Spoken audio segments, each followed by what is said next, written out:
I call the Leader of the Opposition. My fellow Australians, I grew up in a council house in Camperdown, the only son of a single mum on the disability pension. I stand before you tonight seeking the honour of serving as your Prime Minister. I'm here because of sacrifices my mum made to give me chances she was denied by disadvantage. I'll never forget that. I'm here tonight because good government changed my life. For me, and I know for so many people in similar circumstances, the policies and decisions of good government can make all the difference.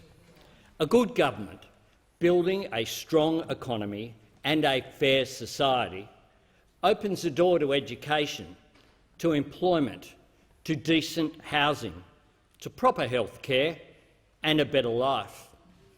I lived that as a young man, and I saw it firsthand as Deputy Prime Minister and Minister for Infrastructure, creating jobs, connecting up communities, boosting productivity in our cities and our regions. I understand the value and the power of good government. And I know our country needs and deserves a good government again. A government that believes in your potential, a Prime Minister who shares your values, a Labor government that's on your side. Mr Speaker, Australians know that the last year has been unlike any other in our lifetimes. And when we look at the devastation and heartbreak still unfolding in parts of the world, it's only natural to feel that things could have been a lot worse here. Yet when I look at our country today, I also know we can do so much better. So much better than real wages declining over the next 4 years, after flatlining over the last 8 years. So much better than 3 more years of scandal and a government treating taxpayers' funds as if they are Liberal Party funds. So much better than 3 more years of announcements that are never delivered. And so much better than merely coming back rather than building back stronger. This budget offers a low-growth, low-productivity and low-wage future, and $1 trillion of debt. Is that really the best we can aspire to? I want Australia to emerge from this crisis stronger, smarter and more self-reliant, with an economic recovery that works for all Australians. Throughout this pandemic, Australians have given up so much. Labor's plan is about rewarding and repaying the sacrifices that people have made. Tonight I will further outline Labor's alternative policy agenda, an agenda with 3 guiding principles that will drive Labor in government. 1, an economy that delivers for working families. 2, investing in Australia's future. And 3, no one held back and no one left behind. These 3 principles will drive our plans and policies to secure a better future, improve living standards and promote fairness. We have a once-in-a-century opportunity to reinvent our economy, to lift wages and make sure they keep rising, to invest in advanced manufacturing and skills and training with public TAFE at its heart, to provide affordable childcare, to fix aged care, to address the housing crisis, to champion equality for women, and to emerge as a renewable energy superpower. That's the better future that I want to build for Australia as Prime Minister. But Tuesday's budget didn't speak for this country's future. It only told the sorry tale of 8 years of Liberal neglect, 8 years of wasting opportunities and running from responsibility, 8 years of flat wages but rising costs, 8 years of ignoring problems and cutting funding from the solutions, 8 years of cushy jobs for Liberal mates, but insecure work for ordinary Australians. 8 years of holding people back and leaving people behind. I measure the strength of our economy by how it works for people. So for me, there's a simple test by which we can judge the last 8 years. Do you feel better off than you did 8 years ago? Do you feel more secure at work? When did you last get a wage rise? Are you finding it easier to pay your bills? Are you more certain of your future and, importantly, that of your children? The past 8 years have been very good to the Prime Minister and his mates, but has it been good for you? Because after 8 years in power, this Prime Minister is getting ready to ask you for 3 more. When Robert Menzies founded the Liberal Party, he spoke about the forgotten people. This Liberal government just wants you to forget. Forget their failures, forget their broken promises, forget all their jobs for their mates. Make no mistake, the budget handed down on Tuesday night is not a plan for the next generation. It is a patch-up job for the next election. Remember that the centrepiece of last year's budget was JobMaker. That promised to create 450,000 new jobs. It fell short by 449,000. That's right, not 450,000, just 1,000. Missed by that much. Like so much with this government, it was all smirk and mirrors. This week, the chasm between announcement and delivery didn't even make it to budget night. Having told Monday's papers that the budget would provide $10 billion of additional infrastructure investment, the actual budget papers show a $3.3 billion cut to infrastructure over the next 4 years. A government that is all announcement, no delivery. See, for this Prime Minister, the announcement is all about him, always. The press conference, the photo op. But when it comes to the part that affects you, the delivery, he's lost interest. His only interest at that point is blaming someone else. When the black summer of bushfires raged, he said, memorably, "I don't hold a hose, mate." Now, with our tourism and education industries still locked away from the world, and with more than 30,000 Australians stranded overseas, he says quarantine is a matter for the states and getting the vaccine isn't a race. He puts out a press release threatening to put returning Australians in jail and then blames the media for reporting it. Locked out or locked up? A message no Australian government should send to our own citizens. Yeah. The Prime Minister's constant buck-passing and blame-shifting has become a handbrake on our economic recovery. The strength of our economic recovery is dependent on effective quarantine and vaccinations. But with more than a year to prepare, this government has bungled both. We should have expanded existing quarantine facilities and built new ones across the country, which are fit for purpose and located near medical and other needed support.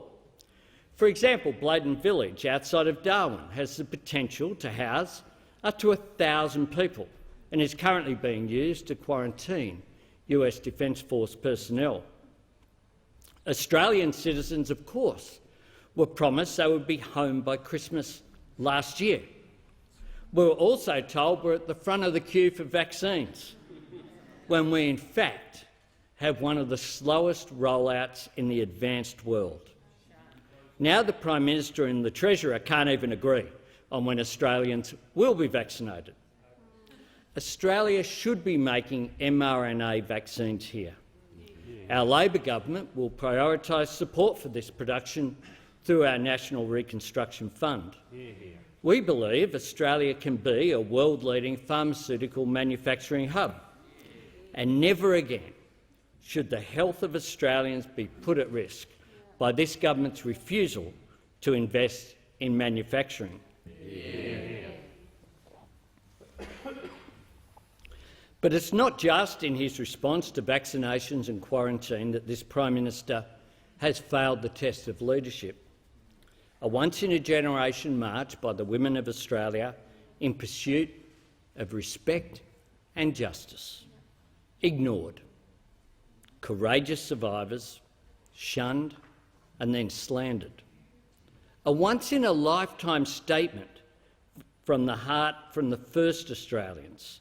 A clarion call for truth, treaty and voice. Delayed and then dismissed. A generous statement to advance reconciliation that a Labor government will embrace and we will advocate at a referendum.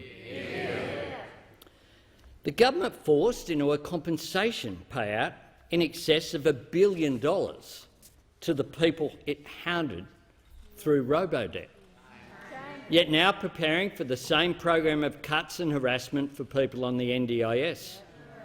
A new spirit of cooperation between unions and business, striving to improve conditions and productivity. And this government uses it to launch an assault on workers' pay, sick leave and job security. A new surge of momentum for global action on climate change. And Australia with nothing to offer. The Prime Minister literally stuck on mute in front of the world, and a government frozen in time while the world warms around it. The Liberals offer up nothing but a showbag budget, flashy enough to sell on Tuesday night, beginning to fall apart the very next day when the reality of falling real wages, vaccination confusion, infrastructure cuts and productivity inertia become apparent. Nothing built to last. No real reform, just a series of announcements to overcome political problems which the government had created. Mr Speaker, I believe that the economy should work for people, not the other way around. People have endured 8 long years of stagnant wages, growing job insecurity and pressure on family costs like childcare, rent, petrol and groceries. We know Australians who are counted as employed can't get enough hours to pay the bills or can't count on regular hours. We know too many Australians are being exploited or underpaid or subjected to an unsafe environment, hostage to their insecure work. And we know this government will seek to undermine trade unions at every opportunity. At the first flicker of economic recovery, this government tried to cut wages and conditions. Instead of standing up for people being paid as little as $2 an hour, they say that enforcing the minimum wage is complicated.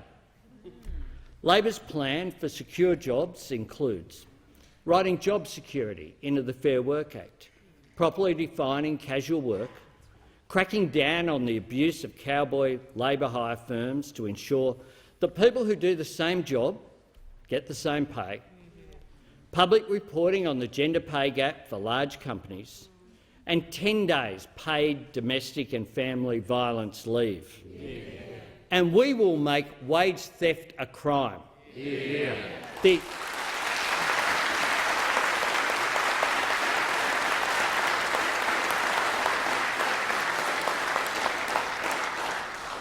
This should have been done, it could have been done, but the Morrison government actually voted to remove it from their own legislation. An 8-year-old government behaved like an 8-year-old child and threw a tantrum. And why were they cranky? Because Labor and the crossbench refused to support the parts of the legislation that would cut pay.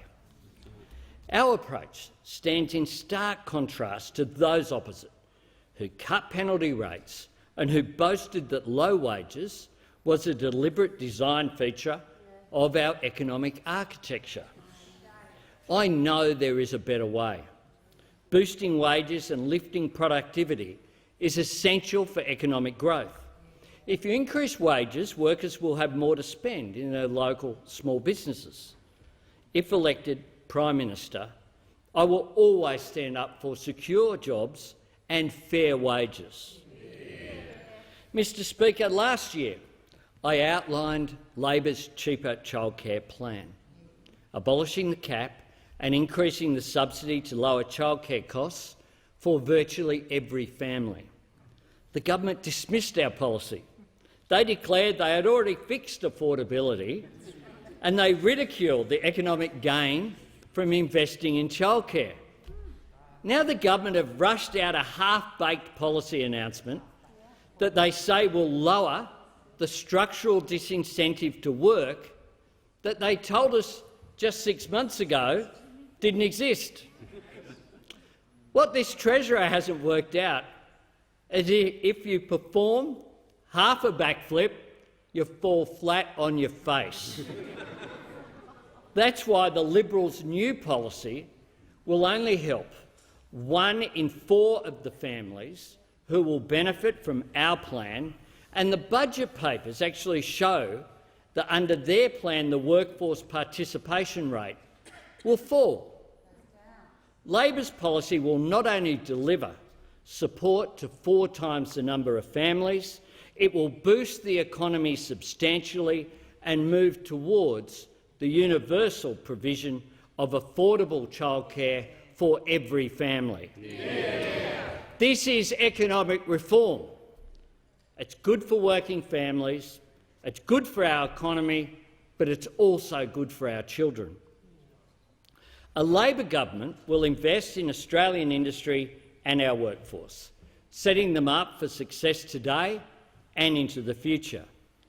We'll create Jobs and Skills Australia on the Infrastructure Australia model, to advise on the future work opportunities and to ensure that Australians can benefit from them.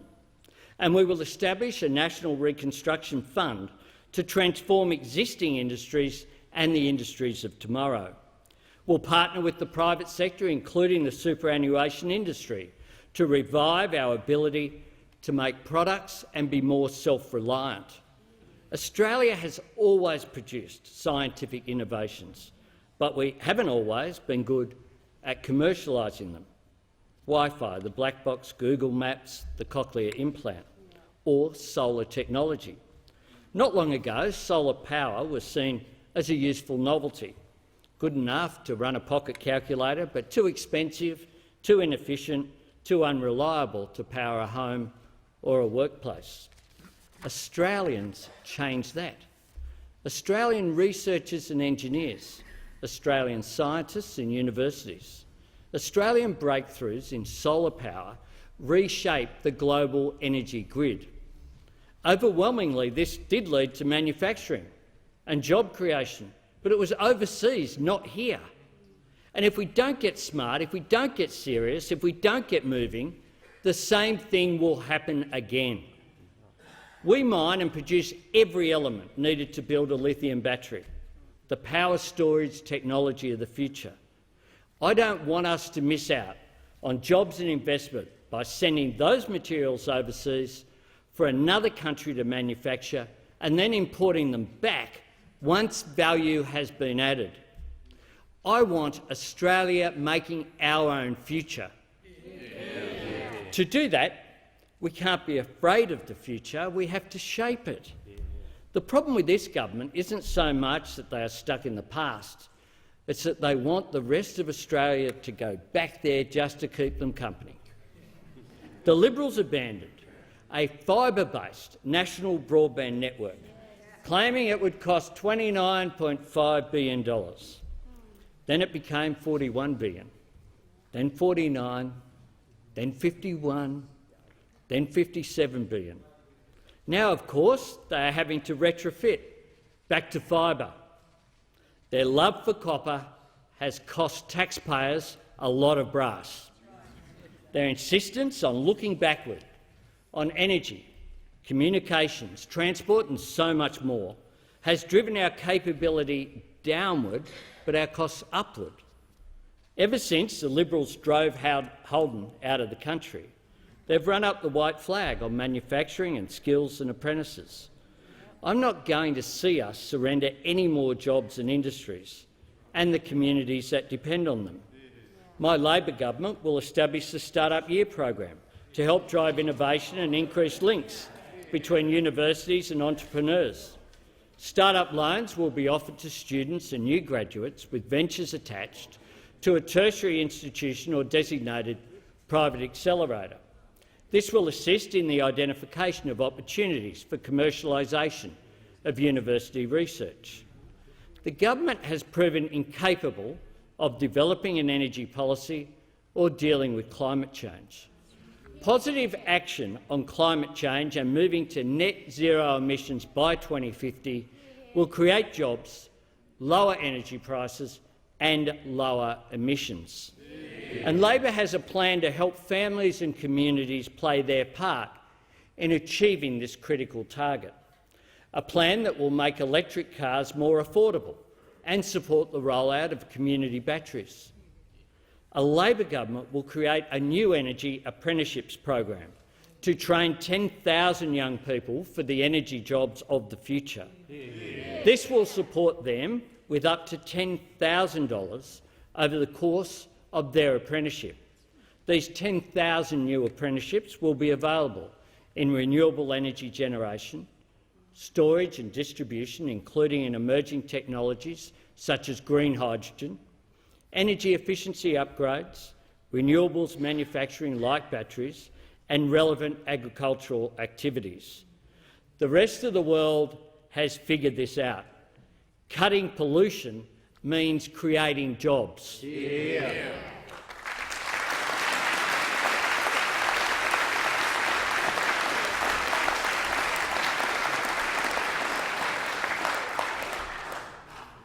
Mr. Speaker, every one of us hopes to grow old.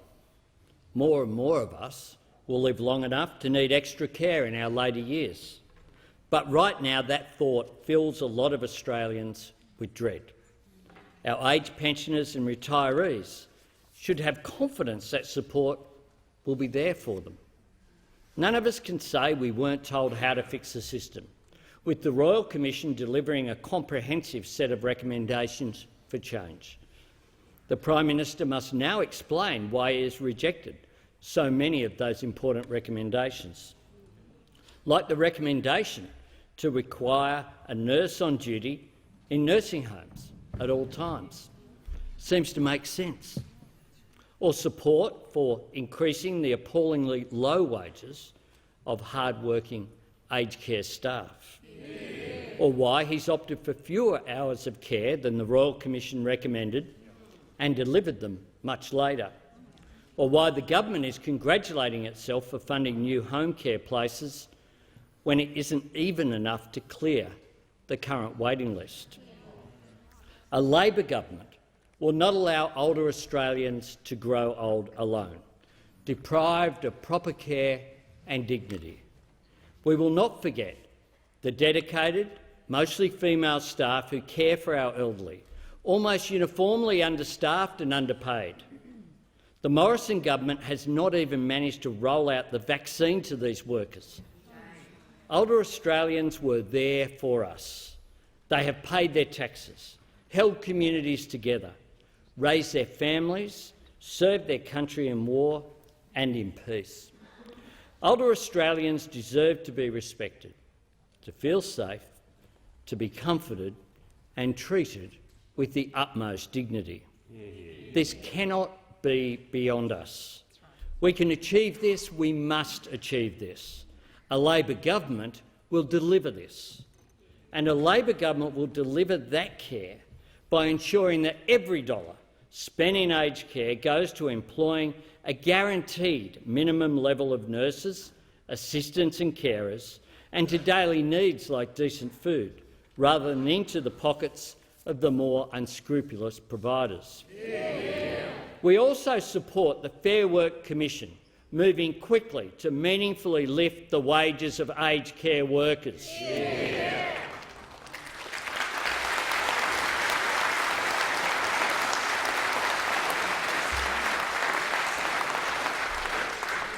And we will ensure that dementia care management is core business, given that up to 2 in every 3 aged care residents is affected.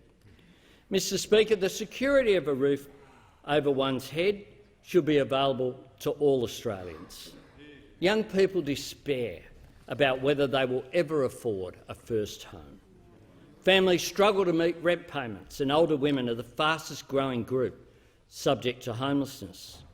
I'm proud to say that Labor in government will create a $10 billion Housing Australia Future Fund, with the annual investment return to build social and affordable housing and create thousands of jobs.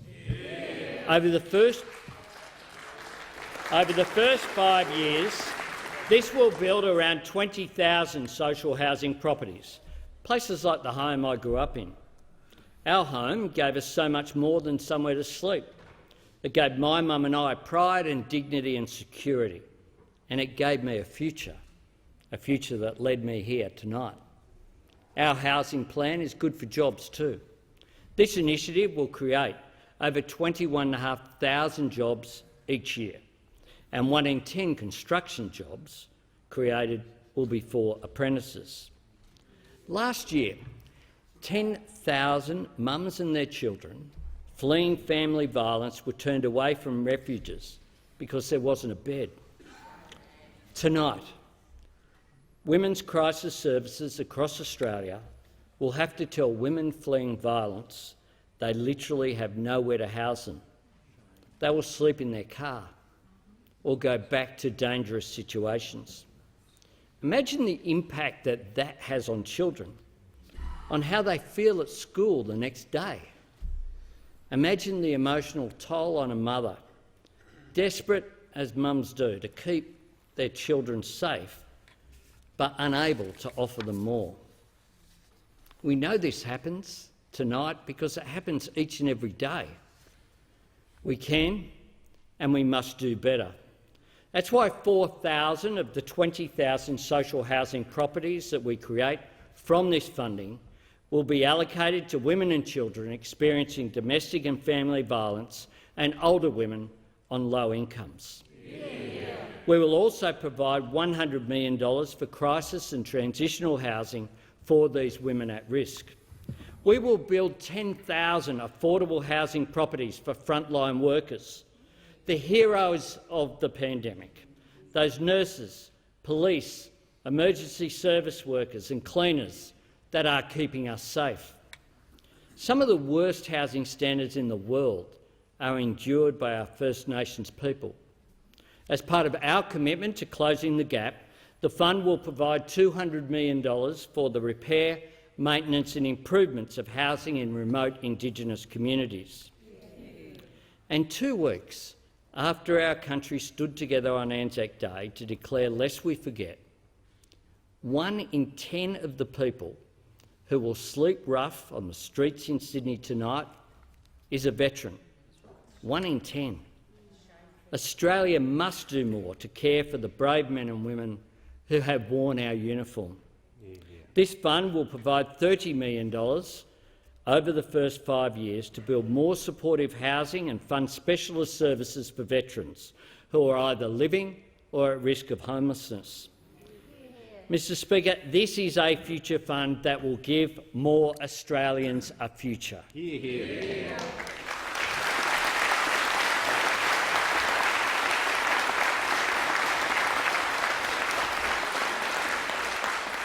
More than a year ago, the government received the Respect at Work report.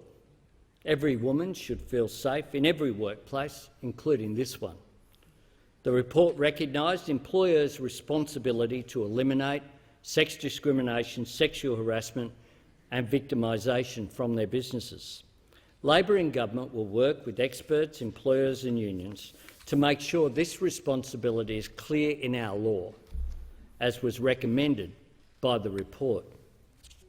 Mr Speaker, the budget spending was very much focused on political management of problems the government itself has created over the last 8 years. Aged care cuts, childcare fee increases, ignoring of women's safety and economic security issues. Over these last 8 long years, the government has focused on itself, too often treating taxpayers' money as if it were the Liberal and National Party's money. Sports rorts, community safety rorts, abuse of infrastructure and regional funding has grown with each year. Even bushfire disaster funding was allocated with political bias. And then $1 billion spent on government advertising promoting themselves. In Tuesday's budget, they announced or topped up no less than 21 separate slush funds worth $4 billion of taxpayers' money to splash around in the lead-up to the next election. In addition, there's an extraordinary $9 billion where the only information is decisions taken but not announced. This is just red-hot abuse. They can't change. They won't change. They don't want to change. It's this simple. If you want to clean up politics, you need a National Integrity Commission.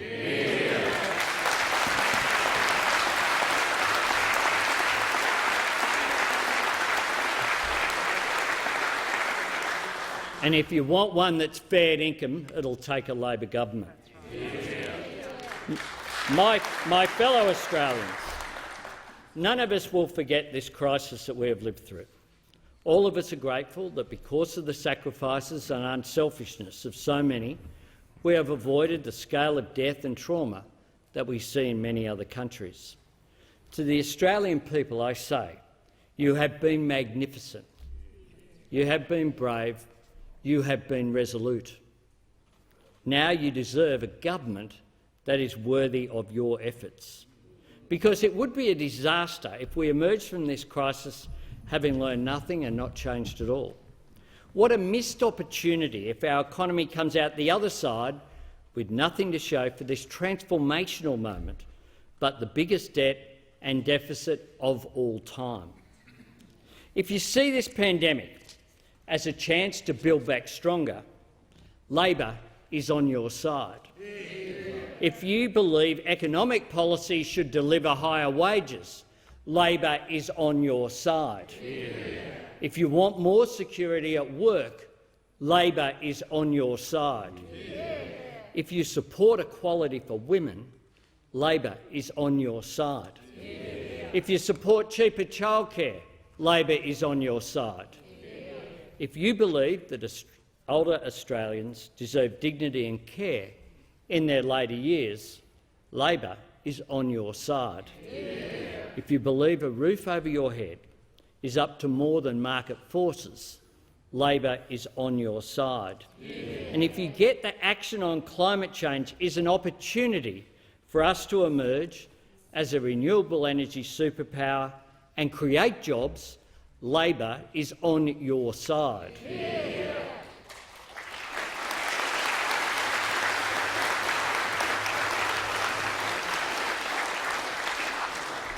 Mr Speaker, if you share our ambition for advanced manufacturing, high-value industries, a world-class services sector in a prosperous, outward-looking, ambitious Australia, Labor is on your side. And if you think sharing our continent with the oldest continuous civilisation on earth is a source of national pride and First Nations people should be recognised in our Constitution with a voice to Parliament, Labor is on your side.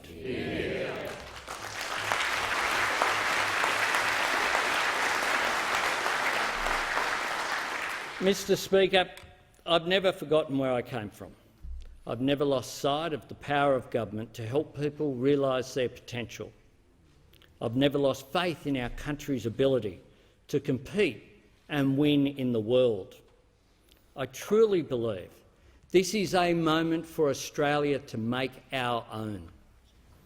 What we need now is a government with the plans to seize this chance, a government driven by optimism about the future, a government powered by determination to create opportunity, a government that holds no one back, that leaves no one behind, a Labor government that is on your side.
The debate is adjourned. The House stands adjourned until Monday 24 May 2021 at 10 a.m.